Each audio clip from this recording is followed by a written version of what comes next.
At Sierra, discover top workout gear at incredible prices, which might lead to another discovery. Your headphones haven't been connected this whole time. Awkward. Discover top brands at unexpectedly low prices. Sierra, let's get moving. When did making plans get this complicated? It's time to streamline with WhatsApp, the secure messaging app that brings the whole group together. Use polls to settle dinner plans. Send event invites and pin messages so no one forgets Mom's 60th. And never miss a meme or milestone. All protected with end-to-end encryption. It's time for WhatsApp. Message privately with everyone. Learn more at whatsapp.com. This episode is brought to you by State Farm. Checking off the boxes on your to-do list is a great feeling. And when it comes to checking off coverage, a State Farm agent can help you choose an option that's right for you. Whether you prefer talking in person, on the phone, or using the award-winning app, it's nice knowing you have help finding coverage that best fits your needs. Like a good neighbor, State Farm is there.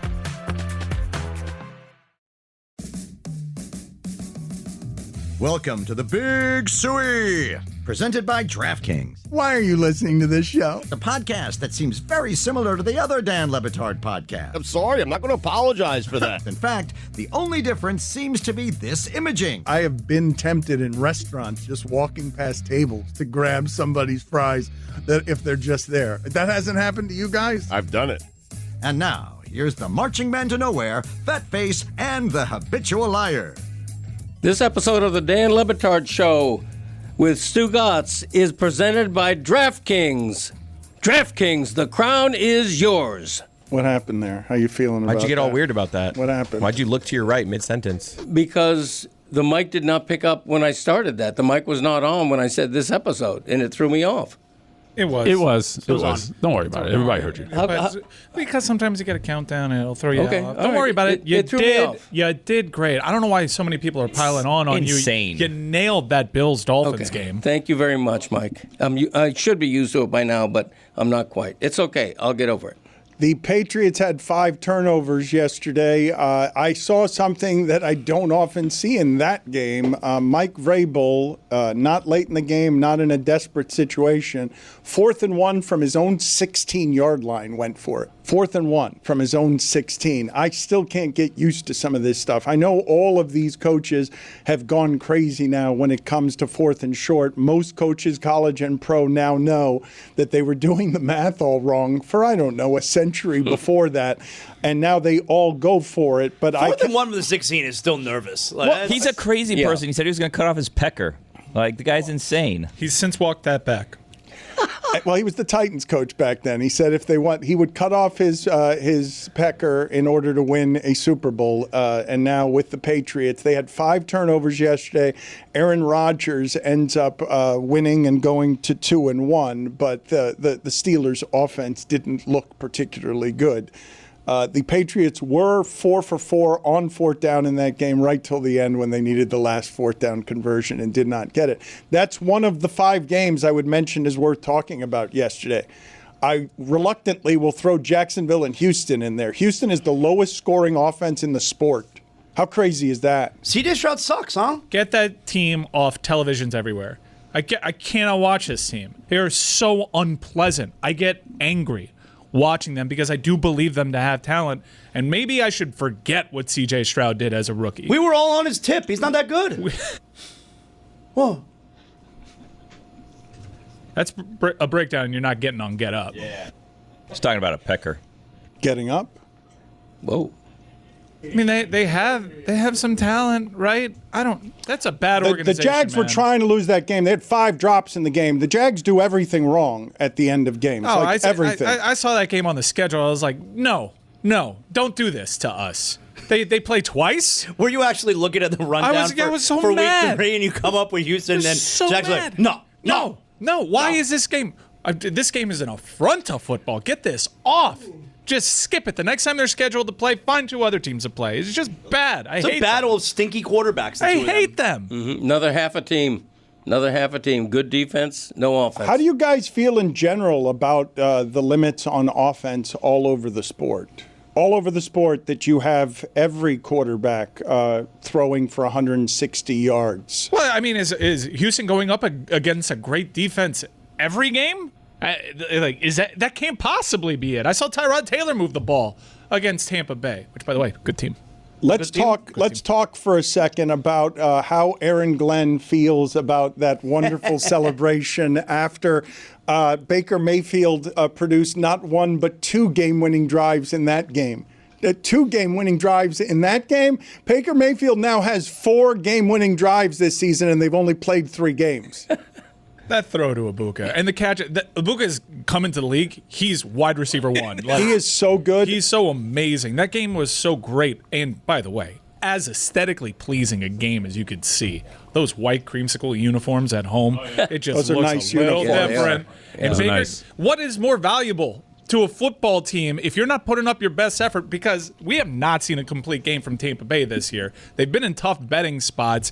What more do you want as a special trait from your quarterback than to do that? What is more valuable than in the final minute, I know this guy's going to do it, perhaps multiple times? They're injured, and not only did they do it multiple times at the end of that game, you're mentioning Ibuka, but Mike Evans was out.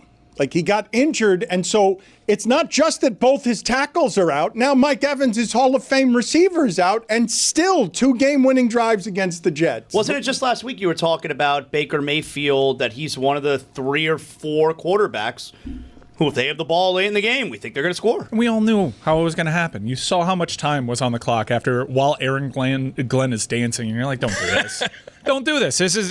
Baker's got to find a way, and he always finds a way. But Ibuka is that dude is a great player. And while Mike Evans is off, there's talk that Chris Godwin, who's another one of the great players to watch in this league, so fun to watch. Godwin's coming back, so hopefully there isn't that much of a drop off because they have Philadelphia next, and there has been a thorn in Philadelphia's side over these last few seasons. Remember, Philadelphia had to reshape their entire offense the last time they played Tampa because they got blown out. When I say Baker Mayfield league MVP, I'm not even kidding. I mean, it used to be words that would be ridiculous in the same sentence, but the way he's winning games, it's not ridiculous. He just has that ability. I mean, Daniel Jones, Justin Herbert, who are the MVPs right now? I can make an argument for Baker being number 1 on the list at this point. And it's not like system plays. It's not. It is very much individual efforts. He makes plays. He makes stuff happen. He becomes Steve Young in certain moments when they need plays with his legs. And that throw that he made to Ibuka, not many people can do that on this planet. I know that a lot of analysis excludes what I'm about to say, which is one of the reasons that the football got worse in week 3 here is because people aren't as fresh. They haven't had months off anymore. Now they're going week to week again. Some of the quarterbacks are out. And so your ability to win games when your team is injured, Baker Mayfield is without his tackles. They're winning games against teams that have pass rush. And when we're talking about this and you guys are saying Baker Mayfield for MVP, and I'm hearing then, unless you say Daniel Jones, imagine that conversation. What a sentence. 2.5 years ago. Well, Baker was in the MVP conversation like halfway through last season also. He had a great last season also. No, I think we're here on Baker Mayfield where we've decided this guy is an upper echelon. You can win a championship with Baker Mayfield. There's no more question. Right, like Baker Mayfield like this is Baker Mayfield when maybe there's still some, well, not maybe, there are probably still some questions about Daniel Jones. We are here with Baker Mayfield. But Baker can also lose you a championship, which is why he doesn't win the MVP. Because like Baker is capable of blowing you some games also, which is what always ends up happening at some point in the season. And then he takes himself out of the MVP conversation. I just love that he's fearless and that everyone sort of has to backpedal when he's got the ball at the end of games. Aaron Glenn was confident. That was so silly. Is he not like, I'm on my couch being like, there's a lot of time left. Does he not know that he's coaching the Jets?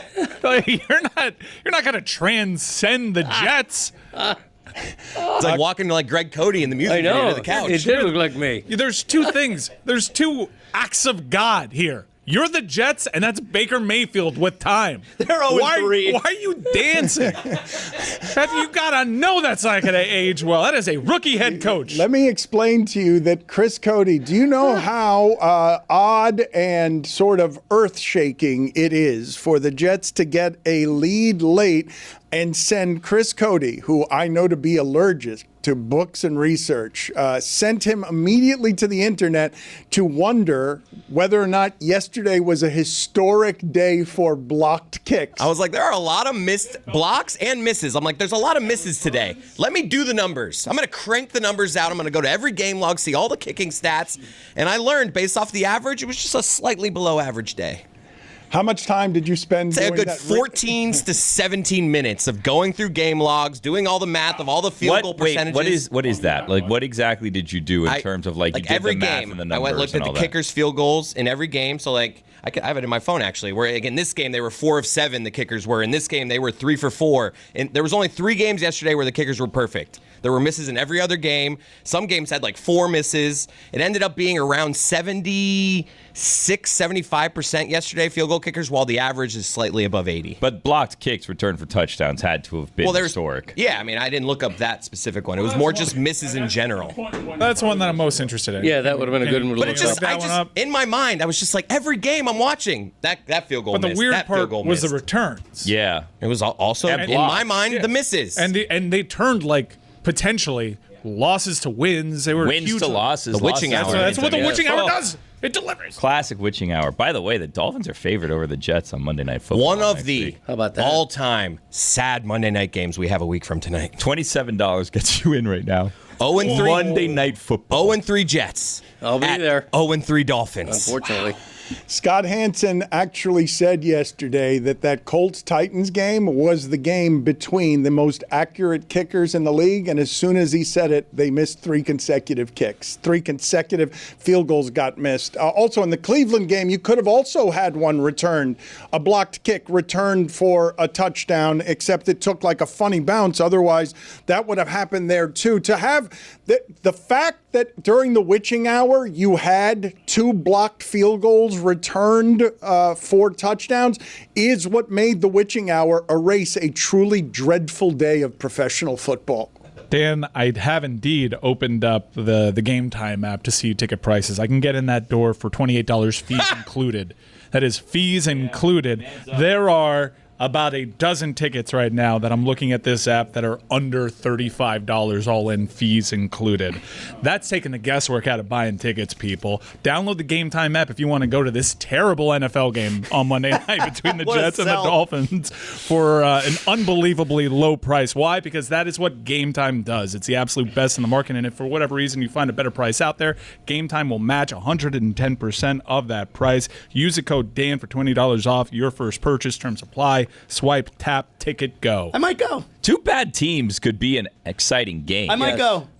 By the way, also the return this week of 9:30 a.m. football. Yeah. Dublin, Ireland. Are the Vikings doing back-to-back in Europe? I think they are. They're doing Dublin and then London. Kevin O'Connell, good coach. This episode is supported by FX's The Lowdown, starring Ethan Hawke. Allow us to introduce you to Lee Raybon, a quirky journalist / rare bookstore owner / unofficial truth seeker who's always on the tail of his latest conspiracy. This time, his most recent expose puts him head to head with a powerful family that rules Tulsa, meaning only one thing: he must be onto something big. FX's The Lowdown premieres September 23rd on FX. Stream on Hulu. What does Zyn give you? Not just smoke-free nicotine satisfaction, but real freedom. Freedom to do what you love and choose your rewards. With Zyn Rewards, you can redeem points for premium tech, outdoor gear, and gift cards to your favorite retailers.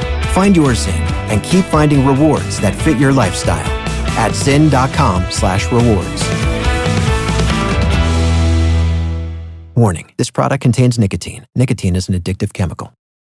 Howdy, it's Mike, and football season is here. It is quite possibly every sports fan's favorite time of year. It's a real special time. Make your football special time a Miller time, please, because I know from experience, having that beautiful white can by my side or a draft at the sports bar while the big game is on man, all those memories, having that Miller Lite there, knowing that it's a beer that just hits different. Look, at the tailgate, there's nothing like cracking open a Miller Lite with your crew. Whether it's that touchdown you didn't see coming, or just arguing about fantasy lineups you already know you're going to lose, Miller Lite has been the taste you can depend on for 50 wonderful years. Root for flavor, with simple ingredients, rich toffee notes, and that iconic golden color. The original light beer since 1975 and still hitting different 5 decades later. Miller Lite, great taste. 96 calories. Go to MillerLite.com/Dan to find delivery options near you. Or you can pick up some Miller Lite pretty much anywhere they sell beer. It's Miller time! Celebrate responsibly. Miller Brewing Company, Milwaukee, Wisconsin. 96 calories and 3.2 carbs per 12 ounces.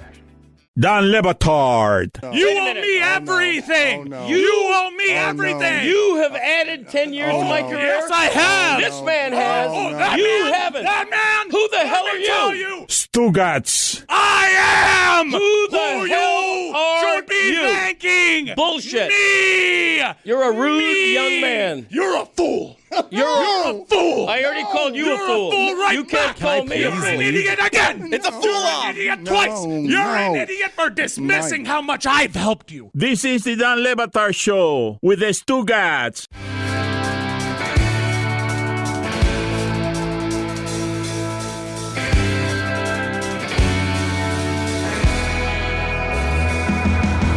I want to talk about some college football here, and I'd like to know from the group here what you guys believe to be the biggest story from the weekend. The first thing I'm going to do here is play some old Dabo Swinney sound, not just the sound from last week, but the famous sound from last year where he was taking calls from a sports radio station, and he got mad at some caller. The Dabo Swinney Show. Named Tyler. I started as the lowest paid coach in this freaking business, and I'm where I am because I've worked my ass off every single day. And I ain't gonna let some smart-ass kid get on this phone and create this stuff. So if you got a problem with that, I don't care. I work for the board of trustees, the president, and the AD. And if they're tired of me leading this program, all they gotta do is let me know. I'll go somewhere else where there is an appreciation. Am I perfect? No. He wants to be fired. And I am a man of faith. Absolutely. I'm 53 years old. And there ain't one thing in my life. I've been a part of failure many times, but there ain't one thing in my life that I've ever failed at, Tyler. Never. Right? I wanted to get an education. I got 2 degrees. I wanted to be the first college my graduate in my family. I did it. I wanted to play football in Alabama. I earned a scholarship for those 3 years. Worked my ass off. Won a national championship. I wanted to get into coaching. I worked my way to being a head coach. And when I got this job, I'm sure you didn't want me to get this job. 15 years later, I'm still here, and I say the results are what they are, and I stand on them. So you don't ever have to call back, Tyler. Wow. Braggart. Well, he's pretty arrogant. I also imagine that whenever he argues with his wife, he also gives his age and asks her to fire him. Like, this is becoming a move. You can get a divorce if you want. Look, I'm 53 years old. Okay, I got plenty of time. You can take half my stuff. The buyout's only going down. Let's play the sound from last week, because I suspect after losing to Syracuse, we will get some of that arrogance deflated right out of him in tone, temper, and tenor. But let's play the sound from last week of Dabo Swinney also being hugely arrogant while he's to buy you time, people. I can provide the framework for the audience that I guarantee you he will invoke. He can be fired at any time, and that he's still got plenty of time to get fired and go somewhere else and win. I've been backing up Dabo consistently throughout all of these because he turned that program around, but that was a really bad loss that he had to Syracuse. If they want me gone, if they tired of winning, they can send me on the way, because that's all we've done is win. So if they tired of winning, we've won this league 8 out of the last 10 years. Is that not good? I'm just asking. Is that good? I don't know if that's good or not. To win your league 8 out of 10 years, to go to the playoffs 7 out of 10 years, to be in 4 national championships, win it twice. Yeah, we're a little down right now. Take your shots, but I got a long memory, in case y'all don't know. We'll be all right. We'll bounce back. This is a program built to last, always has been, always will be. And I would just say, if you give up on us if you don't believe in us because we've lost 2 games down to the last straight and we're one, you didn't believe in us anyway. So It don't matter. You wasn't all in anyway. If you're all in, you burn the ships, man. There ain't no exit strategy. Like, you're freaking all in. And hey, listen, I mean, if Clemson's tired of winning, they send me on my way, but I'm going to go somewhere else and coach. I ain't going to the beach. Hell, I'm 55. I got a long way to go. Y'all going to have to deal with me for a while. I got a long way to go. I'm just getting going. I'm just now good enough to be a head coach. Okay, but this was after he lost 2 games. Then Syracuse comes into Clemson. They were a double-digit underdog. I think they were a 17-point dog in this game, and they lose. Clemson loses 34-21 at home, and Dabo doesn't sound. You might not hear "fire me now" and give his age here. But why are we held to a different standard from all these other teams out there who ain't ever won nothing? We're not perfect, and we may suck this year. We may lay a freaking egg and go 6-6. You'd be lucky you get 6-6.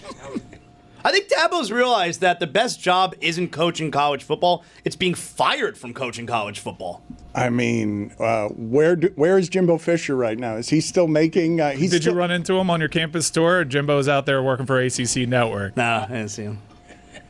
Let's play the sound of Dabo sounding broken. You've gotten all of the arrogance. Let me hear broken. Disappointed, painful. I mean, hurt. I mean, I'm human. I mean, I'm not a cyborg. I mean, this is my life, man. I mean, I've been here 23 years. I love this place. I give this place the very best I got every single day.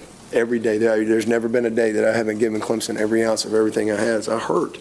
I mean, I've invested my life here, and when I don't get the job done, I'm responsible. I'm 55 years old. I mean, Seriously. I could be fired at any time. Not a robot. And it costs them less if they do it next year, perhaps. Not really. Like if they fire him now, it's about $60 million. Next year, it's $57 million, and after that, they have to pay him everything that's left from 2027 to 2031. Did he not listen to himself? He's like, why are we held to a different standard? I mean, we won a bunch of championships around here. I won this league 10 times. That good? I don't know. Yeah. Why aren't they treating us like every other 6-6 ACC team? Is it because we've won so many of these championships while I was here? Maybe that's perhaps. I don't know. I'm just a 55-year-old man. I'm just good enough now to be a head coach. He has special Alabama clauses in his contract also. So, like, if he were to leave to coach Alabama, he would have to pay Clemson $6 million. And if it's any other school, he'd have to pay them $4 million. And every single year, there's clauses like that, and it's only Alabama that's higher than every other school in the country. So when they signed him to this 10-year deal in 2021, they were really afraid of him leaving to go to Alabama when Saban left. And now they want to get rid. Now they're hoping Alabama fires their coach and hires him so that he has to pay them instead of the other way around. You can't run down that hill the way he does and then lose 34-21 in Syracuse. Come on. Put it on the poll at Le Batard Show. Can you run down the hill the way Dabo does and then lose 34-21 to Syracuse? I do want some college football observations from you guys, especially from Zaslow, who's a college football expert and was part of ESPN Radio's coverage all weekend. Want Mike Ryan's thoughts on game day as well. Texas Tech looked awfully impressive to me, and somehow their backup quarterback, Will Hammond, is better than their starter, Morton, because he came into the game and they all of a sudden started dragging Utah. But the game for me that I enjoyed most this weekend, by the way, Belichick quietly lost to UCF 34-9 this weekend. Lost to Ja'Cory Brown, former Miami third-string quarterback. Dan, to your Texas Tech point, they spent so much money this offseason on that defense. And on College Game Day, they did a breakdown of what this defense does. You got D tackles holding guys up with one hand, just kind of pushing them away so they can make a tackle with the other arm. They got Romello Height from Georgia Tech, who appears to be a mercenary and a good one. Texas Tech, that's a team that spent a lot of money and it seems to be working out for them. I felt the limitations of offense in Auburn and Oklahoma. And when I looked at the stat sheet, Oklahoma had 8 sacks at the half and finished with a record for the school 10 sacks, but I really did think it was 20. Dude. I'm not joking when I tell you I thought that they had more sacks in the second half than they did in the first because of the amount of pressure they kept getting. Interesting storyline with Jackson Arnold, who was quarterback for Oklahoma. Now did they boo him? Auburn. Yeah, they did. It's kind of weird. And Oklahoma, they cheated to win that game. SEC refs admitted. They did one of those. They admitted they cheated. They did They blew that call. Oklahoma tried to be cute. They ran a guy to the sideline pretending that he was going to sub out. Oh, I like when they do that. Defense was super confused. You're not allowed to do this. It's against the rules. Calls for timeout were even ignored. Guy who's pretending to be subbed out stays on the side of the sideline, just walks into the end zone. Why can't you do that? It was a bad call. You can't, because it's cheating. That should be allowed. Why is it cheating? He's on the field. Because the defense is allowed to substitute, so they're caught in no man's land. Like, is this guy checking in? Is he checking out? He goes into the end zone unguarded. I disagree. There was also a bad call on a fumble return that should have went Auburn's way. It was just really bad. And then they get the safety at the very end for a back-breaking 6.5, and you know I was on that 6.5. Now you can hear it. That's how you can hear it. There you go. You There's could the hear cheating. it. Of course you could hear it. They cheated. That's the cheating right there. Auburn for the last 2. I've been on Auburn against Oklahoma the last 2 years. They're inventing ways to lose to this team and not cover. The best game of the weekend was Arkansas-Memphis. Arkansas was winning the whole game, and then Memphis took the lead late, and Arkansas had the ball clearly in field goal range inside of the 10-yard line at the end. Could have just milked the clock. I think could have just knelt. Handed the ball to the running back, and he got the ball punched out. Is Mike Gundy going to last the season? No. There's no way. I can't believe he got out of that building. No. Watching that game on Friday, I can't believe he got out of that building. There were really, good sources that said Mike Gundy was out. There were reports saying that he was out. And then at the 11th hour, he agreed to some sort of deal that saved his job. There is no way Mike Gundy is still coaching. He gave back money. That was a deal. He gave back money in order to keep his job, but I thought they were terrible last year, and they were. I thought they were as bad a big conference team as I saw all of last year, but they're worse this year. They just got dragged at home. Well, I don't even know. Was it Tulsa or Tulane? It was Tulsa. And Tulane, I guess you can understand it. Tulane's not a bad football team. Tulsa's always bad. Tulsa's not. Tulsa doesn't belong to be playing on the same surface as Oklahoma They're State. going to get their ass kicked at home next week, too. They have Baylor. They're going to lose that game, too. Put it on the poll at Le Batard Show. Has Tulsa ever even one time been good at football? Yes or no? I want to know, because I just associate Tulsa. You tell me that name, and I'm just always associating that with bad college football. Also, geographically, strange place to have a hurricane. I never really got that mascot name for Tulsa. How about Indiana? You see Indiana kill Illinois? Dude, Mendoza might be the real deal. He's good. He's from here, right? Yeah, he was. He was a Cal quarterback that gave Miami everything that they could handle. He was one of those quarterbacks that was linked to Miami in the offseason. By the way, John Mateer, Mendoza, Carson Beck were the 3 quarterbacks that Miami was pursuing this offseason. All 3 guys are probably headed to New York right now if you were to poll Heisman voters. How about Indiana, though? Indiana jumped up from number 19 to 11 in the poll after crushing number 9 Illinois. 1 spot behind, 1 lost Texas. That's Indiana. Look at Indiana's schedule, because they always find a way to get these sweetheart schedules. They'll have some tough conference tests, but to do that to a top 10 team, it seems like Cignetti is going to be in that conversation, that playoff conversation. They've already shown that a Big Ten team, that TCB's like that, they don't need to play anybody non-conference, and that's what he's banking on. What do you guys think of this Paul Feinbaum quote on Dabo? It's time for him to do one of 2 things. It's either consider another school, and I think he is hireable if he quits talking, or just get away from football and become a TV guy. He's very funny. He'd be very glib. He's got more credentials than any other non-TV coach out there. Of the people that could leave coaching and go into TV, he would be very coveted. There's another solution. Fully embrace the portal. I know it's not part of that program's identity. I think their best player on the D-line is like the one transfer portal. They have, 3 transfer portal kids, I think, on the team this year, right? Yeah, they're some of the better players on that roster. Why can't he just adjust? Just give yourself over to where college football is and stop thinking that you have all the answers. He very clearly thinks that he does have all the answers from his program's built position. to last. I mean, Paul Feinbaum ain't wrong. Stop talking. That should be one, because he's not doing himself favors. He's becoming a joke. Well, you're right. He should invest in the portal, because teams that do are ranked number 2 in the nation, to use an example. But the problem with Feinbaum's comment is Dabo Swinney's got a very impressive resume. So what are you saying? He's not allowed a 1-3 start? Well, he's just 3. I think 3 of his last 4 seasons have 3 losses or more in them, and so of course, he's allowed a 1-3 start. But this is what the descent looks like. It's not up for argument. He's kind of not allowed a 1-3 start. He won the ACC last season with 3 losses, and he was in the playoff. Yeah, and if you don't believe that, ask Dabo. He'll be very quick to remind you of that. It's not just 3 losses, though, Greg. It's you're supposed to get right against Syracuse at home. Agreed. And it's a bad loss. And it's not like a loss in which everyone's like questioning the difference between this Syracuse Dabo is team. not a bad team. No. Although their season's probably going to fall off some because Angeli, who's been really good for them, had a non-contact injury that wipes him out for the season. So that's not going to be a loss at age as well. I don't think. But usually when he's at these forks in the road where Tyler from Spartanburg's going at him, or they lose to these other teams, he's very good to back up his words with a good performance. And to lose at home a conference game, 17.5-point favorite, and not have they were never in that game. That Syracuse totally controlled that game. That's not what this season was about for Clemson. They came in ranked top 10. Dabo versus Belichick up next.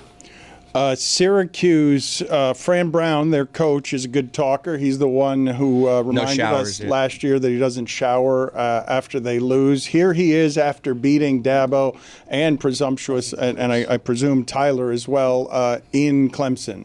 I don't care about what Vegas said. Nah, Vegas said Canelo was about to win. But, shit, you know what I'm saying? Crawford said different.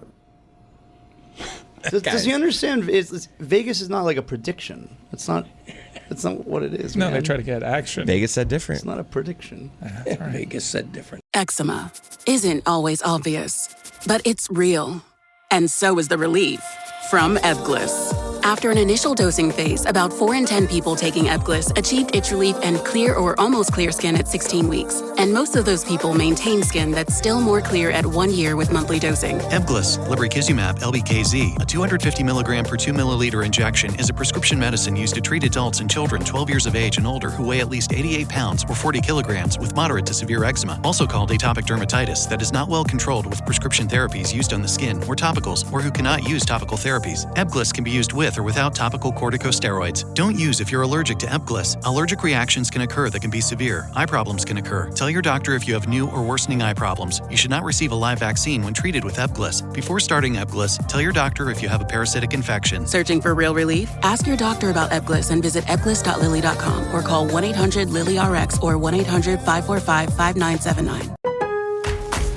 It's Pro Savings Days at Lowe's. Get up to 35% off select major appliances and save an additional $1,000 when you buy 4 select LG major appliances. Plus, get a free DeWalt 20-volt max 5 amp-hour battery when you buy a select DeWalt 20-volt max tool. Get the job done for less at Lowe's. We help. You save. Valid through 9/26. Selection varies by location. While supplies last. See associate or Lowe's.com for more details and qualifying items. There's a reason Chevy trucks are known for their dependability, because they show up no matter the weather, push forward no matter the terrain, and deliver. That's why Chevrolet has earned more dependability awards for trucks than any other brand in 2025, according to J.D. Power. Because in every Chevy truck, like every Chevy driver, dependability comes standard. Visit Chevy.com to learn more. Chevrolet received the highest total number of awards among all the trucks in the J.D. Power 2025 U.S. Vehicle Dependability Study. Awards based on 2022 models. Newer models may be shown. Visit JDPower.com/awards for more details. Chevrolet. Together, let's drive. Don Le Batard. Is there back in my day? There is, actually. What? Were you not going to tell anyone? What? Wait a minute. You guys, Tuesday. It's a Tuesday. Stugotz. Here's your guy, Greg Cody, with Back in My Day.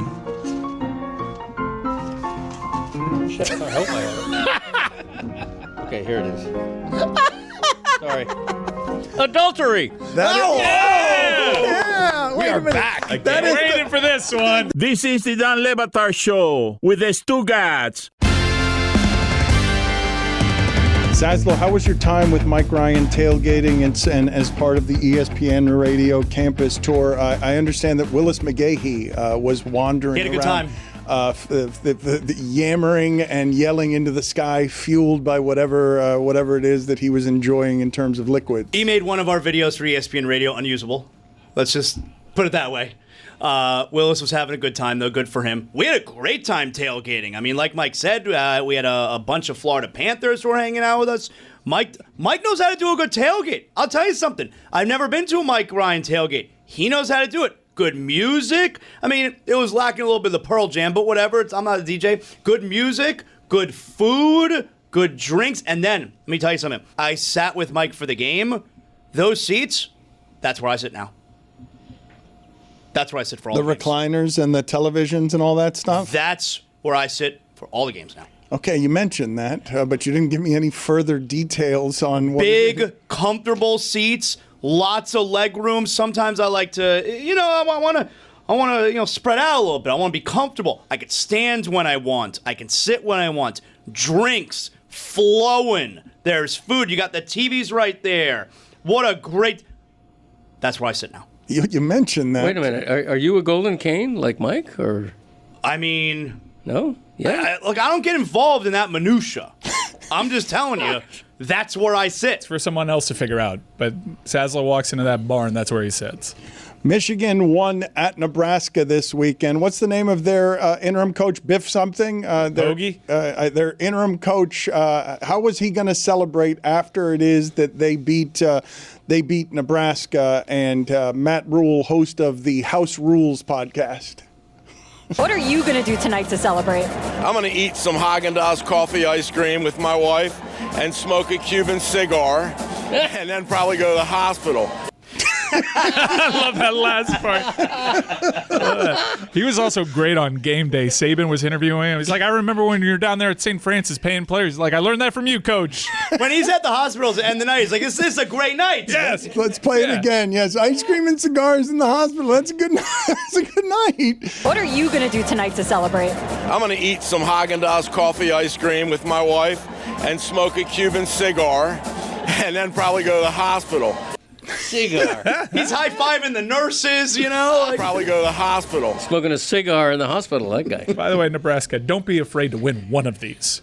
Mike, how was the game day experience? So I heard from a lot of people at ESPN. They're like, "Man, this is better than 2017." I didn't think so. I think 2017 had, just by volume, more people there, and it also happened later in the season, so the weather was better. Shout out to all those kids that were there. It was a hot one. Florida. South Florida in particular, especially with a bunch of students from the Northeast. Not exactly a hockey town. Matthew Tkachuk, clearly hindered by this injury, did his best to get the people there, but it was all about the moment with Pat McAfee in the Speedo going off the diving board. I think overall it was just a great weekend for the University of Miami. Shout out to that athletics department, Joe Echeverria, the president, Kim Gorby, the SID.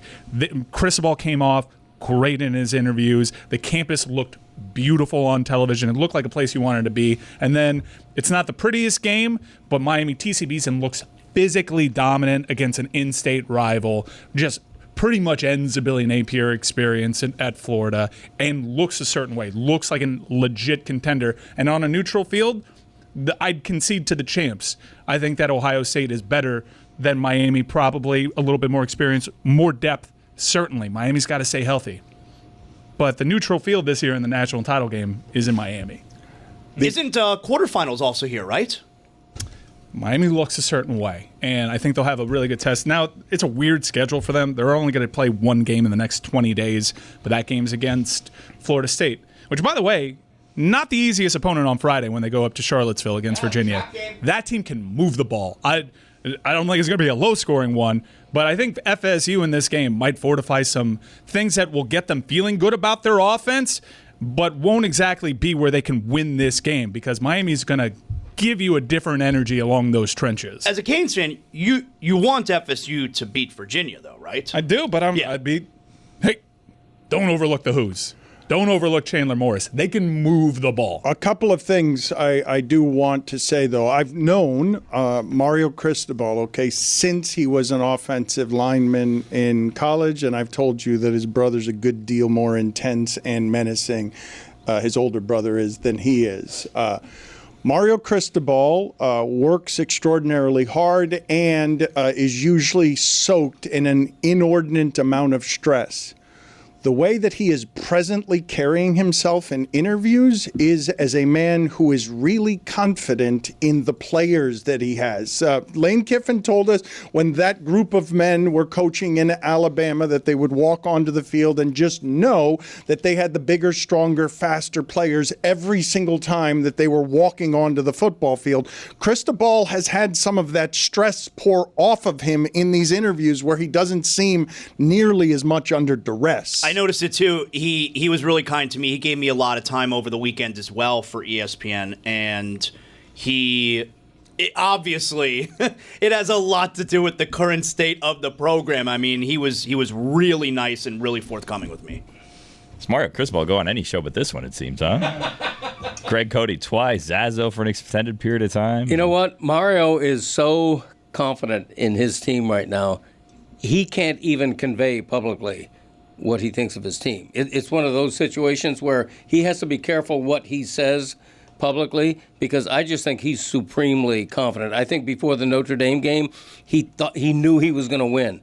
I think before the South Florida game, he knew he was going to win easily. He can't say that, but I've never seen him so confident in the roster he has. Would you agree, Mike?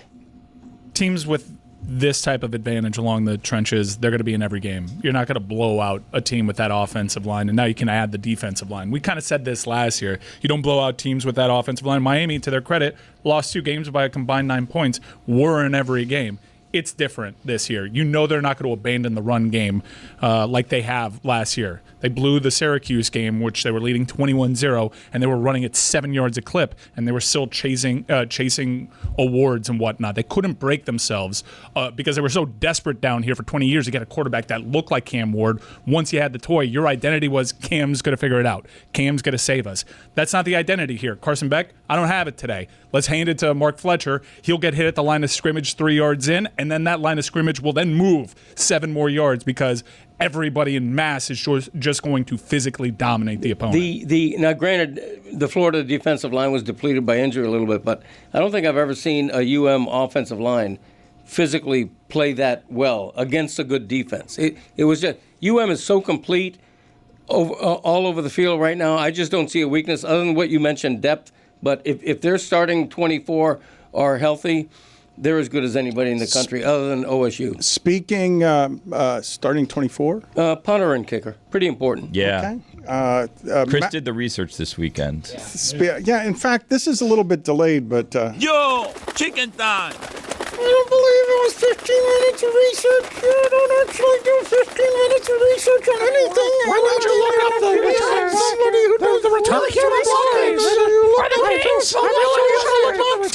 Are the Kings peaking too soon? Never asking number 2 this early. AI setting a disappointment. The photo that shows every game and the Come on. makes and misses in every game. Speaking of confidence, in the history of sports media people, how many are there who could pull off what McAfee did this weekend? Give me the names of the people who do that stuff. The game day experience, it's hard to transition from Lee Corso to something that is younger and has more energy, but him upping the ante on $100,000, $200,000, $300,000, $500,000 field goal kicks, and then pathetic kicks this weekend. I mean, that is life-changing really money for you and your boys, and he gave you a second chance, Pathetic. and you can bank it in. You know, it's legit. Like, a lot of people just assume, like, ESPN takes care of Pat on the back end. No, he makes these spur-of-the-moment decisions, and he's the one that fronts the money. He's got on that game, I think that's the best version of Pat McAfee. I really do. He leans into what makes that show special. See him feeding Saban the Gator sandwich. He got Nick Saban on camera to take bites out of a huge sandwich. And for Pat McAfee to pull off that big moment at the end and make it feel big when David Pollack did that in 2017, Jenna Sims did that earlier in the show, and it still felt bigger because of the personality and just the general star power that Pat McAfee has. He's a star. Everyone was following him around on game day. Like the crowds of people wherever he would walk to, if he was switching stages, if he was going over to the field goal contest. Like he had crowds of people following him. Everyone had their phones out. Where's Pat? Where's Pat? Like that guy commands a crowd. I did get to speak to Chucky though. If Chucky wasn't fresh off of surgery, Chucky would have been right there up there with him, jumping off that thing. But this guy was tough. They had that conversation. That would have been a look. That would have been a look. I'm out for 2 months! Howdy, it's Mike, and football season is here. It is quite possibly every sports fan's favorite time of year. It's a real special time. Make your football special time a Miller time, please, because I know from experience, having that beautiful white can by my side or a draft at the sports bar while the big game is on, man, all those memories, having that Miller Lite there, knowing that it's a beer that just hits different. Look, at the tailgate, there's nothing like cracking open a Miller Lite with your crew. Whether it's that touchdown you didn't see coming, or just arguing about fantasy lineups you already know you're going to lose, Miller Lite has been the taste you can depend on for 50 wonderful years. Brewed for flavor, with simple ingredients, rich toffee notes, and that iconic golden color, the original light beer since 1975 and still hitting different 5 decades later. Miller Lite, great taste. 96 calories. Go to MillerLite.com/Dan to find delivery options near you, or you can pick up some Miller Lite pretty much anywhere they sell beer. It's Miller time! Celebrate responsibly. Miller Brewing Company, Milwaukee, Wisconsin, 96 calories and 3.2 carbs per 12 ounces.